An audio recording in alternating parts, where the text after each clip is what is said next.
Step right up. Climb aboard. The caravan is waiting.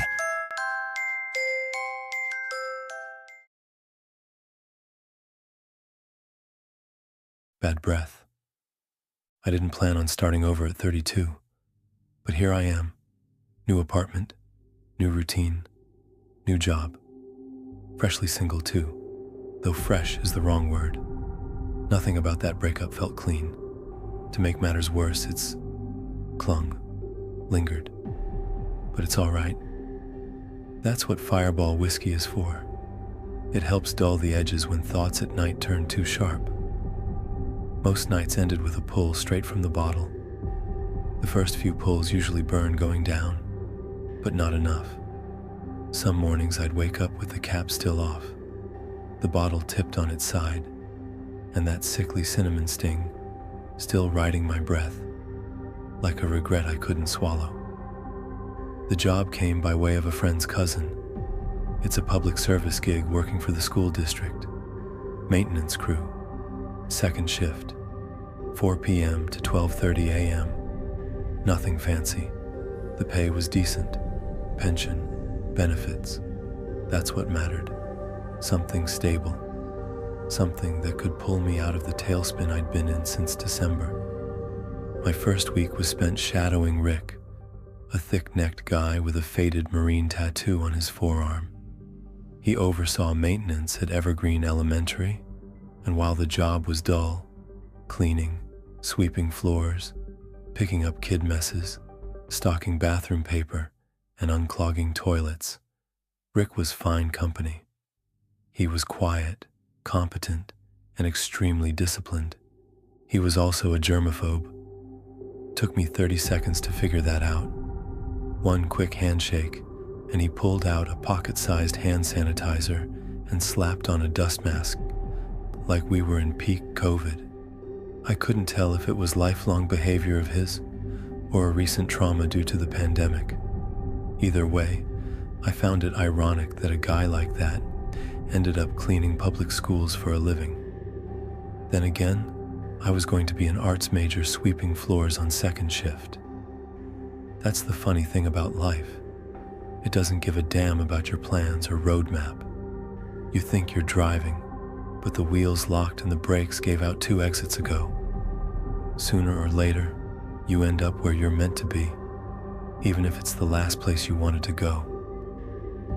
Rick didn't like to train, but he was good at it. He anticipated blind spots I didn't know I had and repeated stuff I forgot the first time. Perks of being a veteran, I guess. Pun intended. At the end of my training, Rick shook my hand with a firm, calloused grip. He even slipped the mask down to speak before pulling it back up. High school's a different beast, He said. Just stick to routine. Keep your head down and relax. Don't take this place so seriously. I don't know what path you've taken to land here cleaning kid shit and teacher tampons, but you seem like a nice enough kid. Drop those shoulders a little and just breathe. Just don't breathe in too deep. I tilted my head, curious at his insinuation. The cleaning products and chemicals are no good for you, He added with a chuckle, then paused. Oh, that reminds me. Right to know training is coming up. Mandatory attendance for all district maintenance. Maybe it wasn't a COVID thing after all, I thought. He handed me a bottle of hand sanitizer and a dust mask as a parting gift. When Monday afternoon came around, I packed my gear and drove across town to Waterwitch High School for my first solo shift. I arrived early, eager to start. The building was old, painted cinder blocks, flickering fluorescence, an unsettling hum that seemed to pulse through the floor. The smell of wax and old books clung to the air. I was surprised at how crappy the school was for a middle-class town, but I wasn't surprised that it was mine to care for. The new guy always gets the worst of it. I'm sure the rest of the crew that had been here for 20+ years had the new schools with little to do, except play cards in the locker room and sip a flask. That's okay. I'd get there someday. I just had to put in the time. The janitor's closet was tucked behind the gym, just wide enough for 2 lockers, a chipped counter against the wall with sugar scattered on it, 2 chairs, and a stained retro Mr. Coffee pot sitting on top of its electric warming plate. 1 locker door was open, with a mirror on the inside. The other was shut with an open lock hanging from the handle. I assumed it was mine. I looked around at the 4 walls that I knew I'd come to call home before long, and I took a deep breath, thinking of Rick's advice to relax. A man brushed past me from behind, trailing a chill like he'd just stepped in from the cold. He moved toward the lockers and stopped. Tall, pale, greasy black hair hung in long stringy clumps, overdue for a cut by months, maybe years. Then the smell hit, faint at first, but growing thicker by the second. It was musty and sour, like damp earth and something else, something dead, like roadkill left to rot just beneath the surface. The smell led me to a flashback to being 8 years old, digging a trench with my father to put up a new fence. I hid a blanket, and my father and I took it out of the ground. It was just bones, but the soil and dead creature left a smell in my backyard that lasted for years. If I'm being honest, that smell never quite left my nose. We made eye contact for the first time in the locker mirror.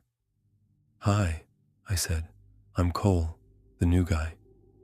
His name, Blake, was written in black Sharpie on a strip of duct tape stuck to his navy shirt across his chest. He tossed a plastic dinner container onto the chair. It looked like soup, but I couldn't be sure. Beneath his unbuttoned janitor shirt was a faded black t-shirt. Cracked red letters stretched across it saying, "Bullets don't lie." A high-caliber rifle arced across his chest like a grin. "Blake," he said. His voice was dry, like static through drywall with a slight southern accent. His expression stayed blank. I told him it was my first night. He didn't respond, just stared. I wasn't even sure he'd blinked. Then, just before turning away, he muttered, "Shotgun don't need much aim. Just breathe behind it. It'll take care of the rest." There was something about the way he stood, loose, like a marionette with frayed strings. But his eyes were tight, focused, like he was aiming at something only he could see. Eventually, I made an excuse and stepped out into the hall. But even after the door shut behind me, I could swear I still felt his gaze on the back of my neck. I didn't like the way it made me feel. It was like knowing you're in the scope of a deadly weapon. I was mopping and wiping down mirrors and sinks in the upstairs boys' bathroom when he appeared again, silent as fog, just there. I didn't see him at first, but I could smell something foul in the bathroom emerging, and when I looked up, I saw him standing in front of a shitter stall with his mop stick across his chest like a rifle. "Did you know," he said, "that breath changes trajectory when you shoot?" I paused mid-wipe. "Sorry?" "Snipers, they train for it. The exhale, it matters. It's vibrational, subtle, but powerful." I forced a chuckle. Guess I never thought about that. He stepped closer, invading my space. "It's all energy, breath, intent-like. If you aim wrong, you miss. But if your breath aligns with your will..." He trailed off. His eyes scanned my face like he was sizing me up for something not quite medical. Then he exhaled, right into my face. It wasn't just bad breath. It was an assault. A rat's nest soaked in vinegar, copper pipes left to rot in sewage, a chemical rot of piss and shit left to ferment for centuries. My stomach lurched. The scent clung to the hairs in my nostrils like soot. nose hairs that suddenly had weight. But I didn't flinch. I couldn't. I was paranoid. He had connections, maybe a cousin in the Board of Education. How else does a guy like that get a public service job? No chance HR would have hired him off the street. Men like that don't simply slip through the cracks of public service. I nodded like I agreed with something and excused myself. As I walked away, he called softly after me. You'll feel it later. That night, I dreamed I was running through the woods, tall arching trees above that were curved in unison, like I was running through a tunnel. The moonlight above them bled through small breaks in the branches and leaves, giving me enough light to see each breath escape my mouth in the cold air. But something was wrong. I wasn't alone. Behind me I could hear breathing, not an animal, not a human, but a wet and constant breath that was unnaturally close and gaining ground on me. I turned as I sprinted. Nothing. Just empty woods and a sound that wouldn't stop. I woke up choking on my own spit, gasping for air, my shirt soaked in sweat. The air tasted metallic. My head ached deep behind my nose and eyes. I didn't sleep another minute. The next shift, we set up the gym for an assembly, rows of folding chairs. I worked fast, hoping to disappear. You ever shoot a Barrett .50 cal? Blake asked as we cleaned the auditorium's glass doors. Nope, I said, not looking at him. It vibrates your bones, realigns your spine like breath through steel. I stayed quiet, not liking his tone. I could tell that my lack of energy and interest pissed him off. You're psychically open, you know that? He asked. Yeah, I've been told I'm good on visitors, I said. No. He smiled. You're already hosting. I stared at him, ready to say something to escalate the situation, until I inhaled again.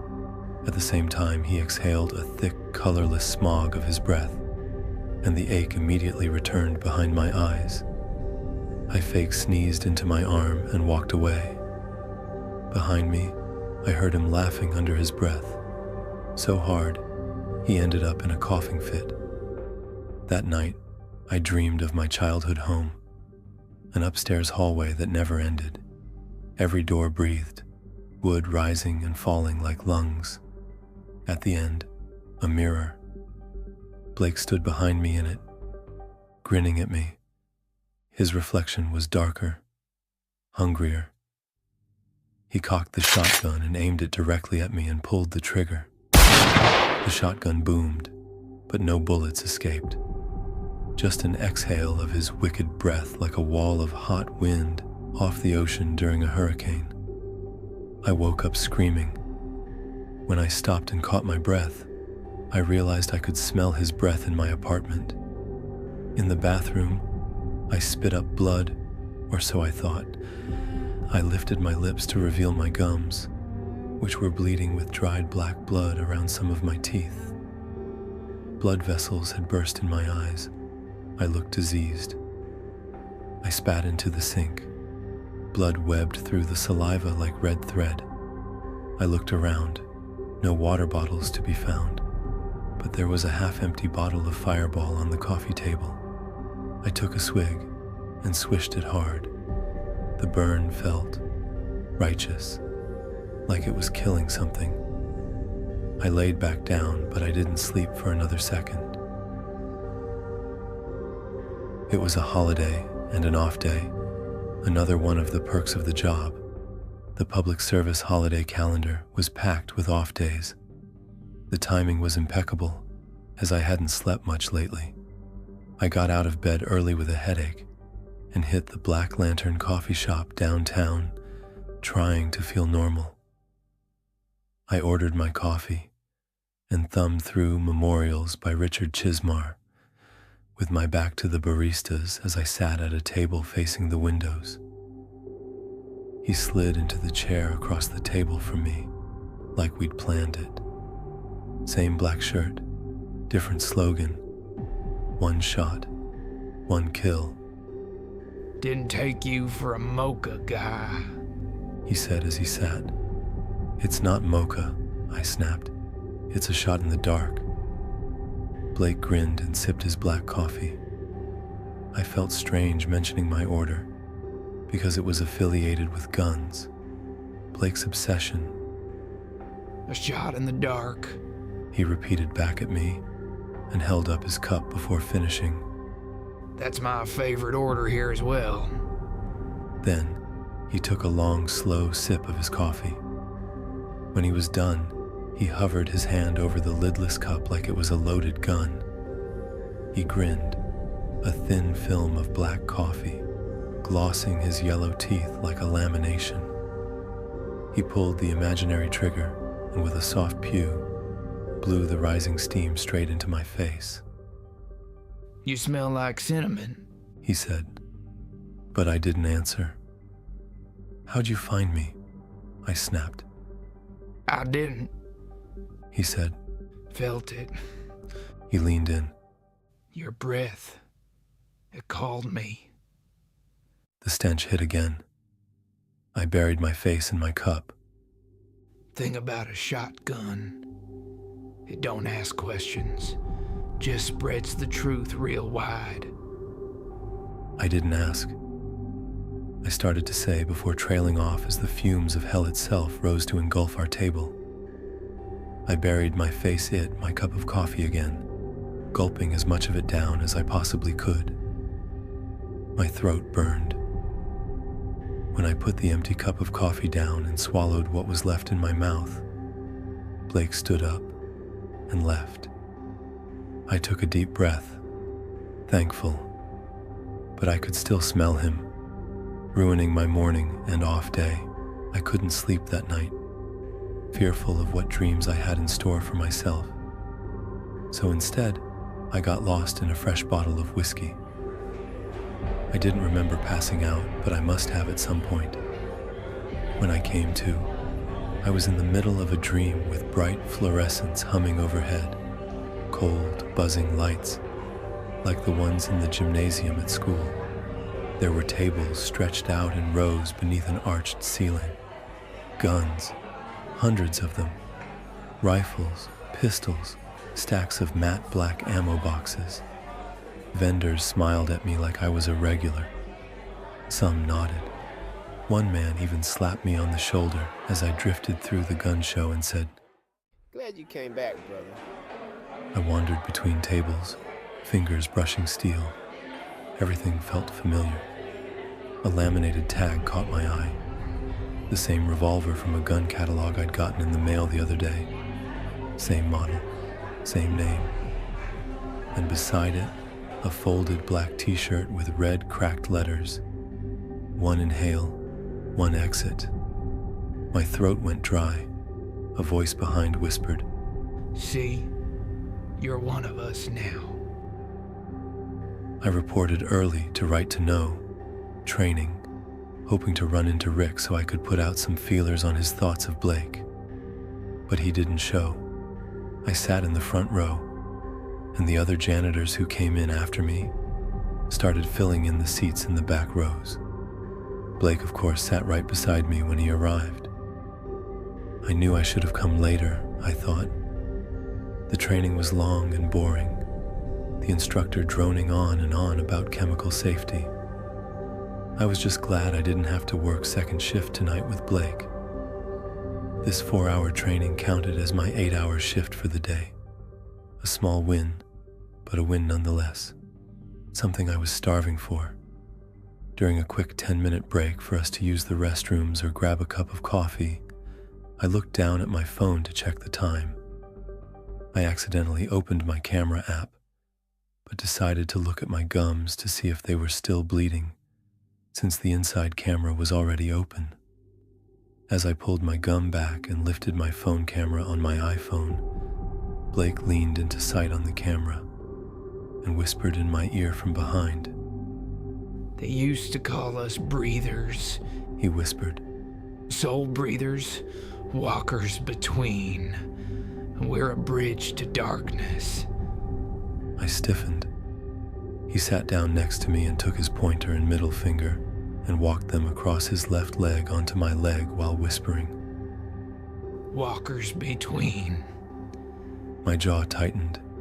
I made a fist with each hand and folded my arms as tightly as I could without popping my biceps. This bastard touched me now. I watched as his dirty fingernails scraped and tiptoed onto my jeans like gentle taps on my soul's door. We don't kill, we invite. And if you breathe it in, if you take it in, it's yours now, yours to carry. I got up and left the training early and picked up some Chinese food on my way home. I was in need of some comfort food and a movie. That night, I dreamed of worms, 8 feet high. Flies buzzed overhead like a thunderstorm. When they cleared, my locker emerged. The door creaked open. Inside, a Right to Know poster with Blake's face. Next to his picture it said, "The best coworkers are like silencers, quiet, loyal, and lethal when needed." I slammed the locker door to pitch black darkness, and then I heard and felt his whisper against my face out of the darkness. We're a bridge to darkness. It's yours now, yours to carry. A deafening gunshot went off, echoing off the black walls of the dream. I woke up screaming and overheated. I got up to sip a glass of cold water and looked at myself in the bathroom mirror. Pimples were growing on my face for the first time in 15 years, like I was back in junior high. Dark bags hung from my eyes like used tea bags. I was in bad shape, and it wasn't getting any better. I cleaned my bloody mouth out and took a shower to try and pull myself together, but I was not looking forward to work. I caught him in the lot before our shift. I wanted to go on offense for once, and after the couple nights of sleep I'd had, I mustered up the rage to confront him at last. As I approached him, he saw my reflection in his window and smirked. "I don't know what you are," I said, "but you're infecting me. I can't sleep. I can't think. I see you when I close my eyes. I'm dreaming of guns, worms, and just evil shit. What the fuck have you done to me?" He smiled. Oh, I think you know. Don't play dumb. You let me in. You breathe me in. It's too late to hold your breath now. I made a fist and swung at him. He didn't even flinch, just simply sidestepped, and I punched his car window, breaking through the glass. I lifted my hand and pointed my finger in his face, blood dripping on top of Blake's shoes, and said, "You're a dead man. You hear me? Dead man." He smiled and lifted his hand like a gun and pointed it at me, saying, You know, every time you point a finger at someone, you've got 3 pointing right back at yourself. He started walking towards the school and stopped and turned around to say, And oh, that little breakout on them cheeks. What are you cleaning your face with suppressor grease? Try a little gunpowder and grit next time. Works on rust and rot. "Fuck!" I screamed in the parking lot. I couldn't help but feel like I was exactly where he wanted me. I walked away and left a voicemail for Rick. Told him I was calling out sick. Secretly, I was quitting. I planned to sue the school district, claim psychological trauma, settle for $250,000, and be done with Blake and his evil stench forever. But I didn't want to show my hand too quickly to Rick. Besides, those two could be related for all I knew. Later that night, when I knew Blake's shift was over, I went back to the school to clean out my locker. I was done. For good. Inside, when I opened my locker, I found his black shirt hanging up and my uniform folded neatly. I looked at his black shirt. It said, "Breathe quiet, die loud." A picture of a gun beneath it. I shook my head and grabbed my uniform beneath the hanging shirt, but my shirt suddenly had weight to it. I opened it up and found a Colt Python revolver, the same one from the dream I'd had while shopping at the gun show. I picked it up. It was cold, heavy, and silent. I drove to Evergreen Elementary to talk to Rick, letting him know in person that I was quitting. But when I got to the school, no one was there. I let myself in with one of my many keys, perks of working maintenance for the school district. The school halls had half of its lights on, one row of lights off every other set. I found his office and let myself in, a half pot of coffee, still in the glass pot. I poured half a cup and called him from my cell phone to let him know I was quitting. As the phone rang, I looked at some notes on his desk, all schedules and overtime price charts. Above his desk, I scanned a board with thumbtacks, pictures of Rick with his daughter, an employee of the month certificate, some school news bulletins, and a newspaper clipping. After landing in Rick's voicemail, I'd let him know I was done, that he wouldn't be seeing me anymore, but expect to hear from me soon. I hung up the phone and picked through some of the notes and papers on his desk until I found a manila folder with the name Blake Morgan written on it in Sharpie. I looked behind me, grabbed the folder, stuck it under my shirt, and left the school. I was fairly certain there weren't any cameras in the janitor's closet, but I couldn't be seen on the school cameras walking out with that folder. It could be my ticket to a monster payday. I was sure of it. God only knows what dirt this school district has on him. Still, they let me work with him, subjecting myself to his madness. The whole way home, I started to feel like myself again. Like the storm clouds, I'd found myself waking up to every morning breaking apart. I felt lighter on my feet. I even felt a little bit of my appetite back. When I arrived at my apartment, I ripped the folder free from under my shirt and began researching. The worse his file, the bigger the payday. I was giddy to dive in. That feeling lasted about 10 seconds until I found a newspaper obituary, written, and photographs from the Waterwitch Police Department. I could feel the pressure in the room change, and I'd realized that the storm clouds hadn't left me. I was only in the eye of the storm before. The newspaper obituary was for a man named Blake Morgan, a man who'd been haunting me for over a week since I started this new job. Photographs of a man covered in plastic by a shotgun next to the body. More photos of the shotgun suicide weapon, marked as evidence. Blake's voice played in my head. You know, a shotgun don't need much aim. Just cock it, take a breath, and pull the trigger. It'll take care of the rest. I started seeing Blake's face in my memories over the past week, flashing in my mind like a movie projector of still images. His face in the locker room mirror, the first time we'd made eye contact. His face in the upstairs boys' bathroom mirror telling me about snipers. His face on the other side of the auditorium glass I was spraying with Windex. His face across from me in the coffee shop downtown. And his face on my camera app during the right to know training when he touched me. I was crushed. I looked at my shoes on the ground, lifting one of them. Dried blood droplets. Remembering my confrontation with Blake earlier, when blood dripped off my hand onto his shoes, which were mine. The walls around me began to pulse, shrinking and expanding. He was never there. I'd let some part of himself that he left behind inside of me, and I've been at war with that part of myself this entire time. He wasn't alive anymore. He was haunting me from the other side somehow. And somehow I'd let him inside, and he was taking over me.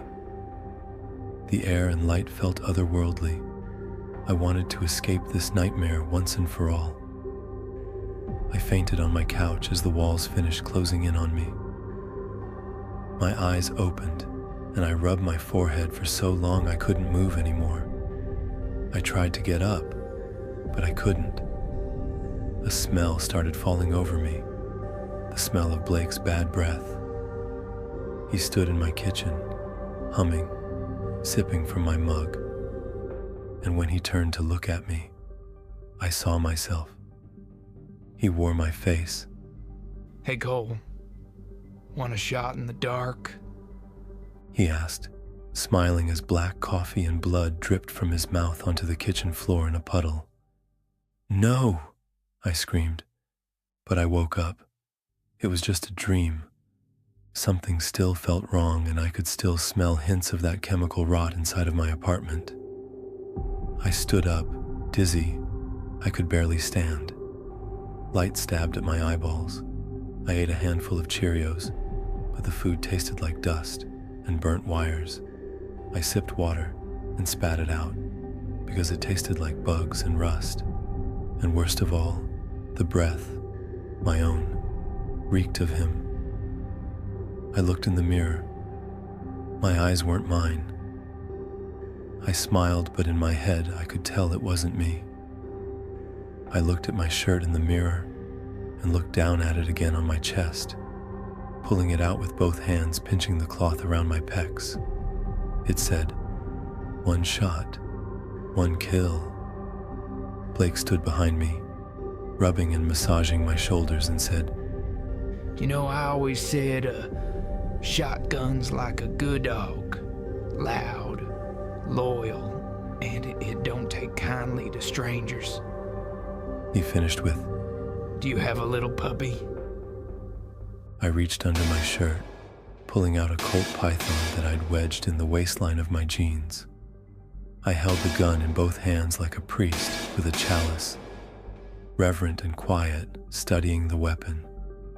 I opened my mouth and took a long, deep breath, the kind that feels like surrender. I could smell the bad breath seeping out of me like a bad gas leak, dangerous and nauseating. The last breath is the deepest, Blake whispered in my ear. I slipped the barrel inside my mouth, plugging the leak for good. This is how you smother a haunting, I thought, with steel, with silence, with a bullet that doesn't miss. I paused, my lips warm and trembling, sealed around the barrel, an embrace colder than death.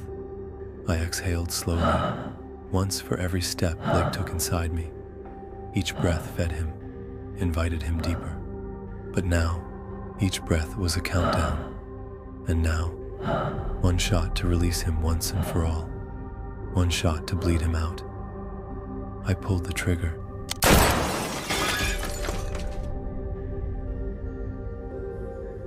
It wasn't a bang. It was a rupture, a pressure scream. The sound ripped through my skull like jagged lightning, echoing off porcelain and bone. The mirror behind me exploded into 1,000 pieces, each covered with the fresh gloss of my blood, each shard capturing a quick glimpse of a memory of my sad life. For a moment, the world went still. Then came the fire. The match had been struck, and everything inside me ignited. My body collapsed into the glittering red shards of glass. Below from the mirror, smoke coiled from the twin ruptures in my head, thin and searching. The breath slipped out, and something else went with it, something that used to be me. 4 years later, the district brought in a new guy named Mark. After years of quietly reshuffling the veteran staff around each school, after what happened, Mark is a freshly retired cop, chasing a second pension, not trouble. Though, it was his shadow side that had led him to this new gig. It's true what they say about life. We really do reap what we sow. but they leave out the part about it being as true for our unconscious thoughts as it is for our conscious decisions. In the end, everything matters. Every thought, every breath. Rick handed him his keys at the beginning of his shift. Locker on the left is yours. I left a mask and hand sanitizer on the shelf for you, he said, adjusting his dust mask. When Rick stepped out of the closet to depart, the lights above flickered. Mark acknowledged the flickering lights above him with curiosity and leaned forward to tie his boot. As he did, the locker beside him creaked open, exposing a faded black t-shirt and navy blue janitor shirt. He thought the place was strange and nervously pulled out his phone and began watching some of his private stash of videos and pictures he had from the good old days with the police department. Images and videos he wasn't supposed to have. They were graphic, but oddly relaxed him when he felt anxiety.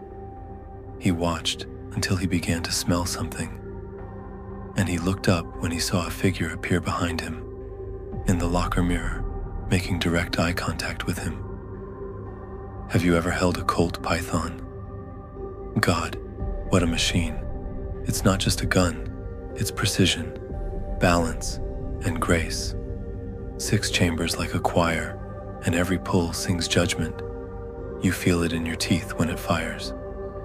Mark's heart leaped north, trying to escape his mouth, but got stuck in his throat. The way it kicks, it's like it knows. Like it's not just killing, it's curing, cleansing. A fine weapon for fine work. I used to be scared, you know. Scared of the dark, scared of the dreams, scared of that smell. But now I understand. I took a Sharpie and wrote my name on a piece of duct tape, ripping it off the roll with my teeth and slapping it over the sewn-on name tag that said Blake, in script. Cole, it now said. You see, the Colt python doesn't miss. It speaks truth. And oh man, when it speaks, you shut up and listen. And remember this, Mark. Remember it always. The last breath is the deepest. I drew out the word deepest with a lingering hiss, while pronouncing the S and T, like a snake coiled in my throat. The sound slithered into Mark's ears and nose, and his face twitched at the stench. A throb of doom began to ache in his brain. He slammed his locker shut and threw his back against the door with his hands flared out like Spider-Man gripping the metal, trying to catch his breath. He looked across from him where I was standing, but no one was there. Just silence, heavy, humid, and laced with the sour trace of something old that refuses to die. Not a ghost, not a curse, just the lingering stench and quiet promise of death's bad breath, still searching for a taker. A soul whose keeper carries the one thing I crave most, that foul, familiar breath, ripe with the rot of sins and ready to let me in. Someone whose very own breath is a mirror for the awful fumes of death's bad breath.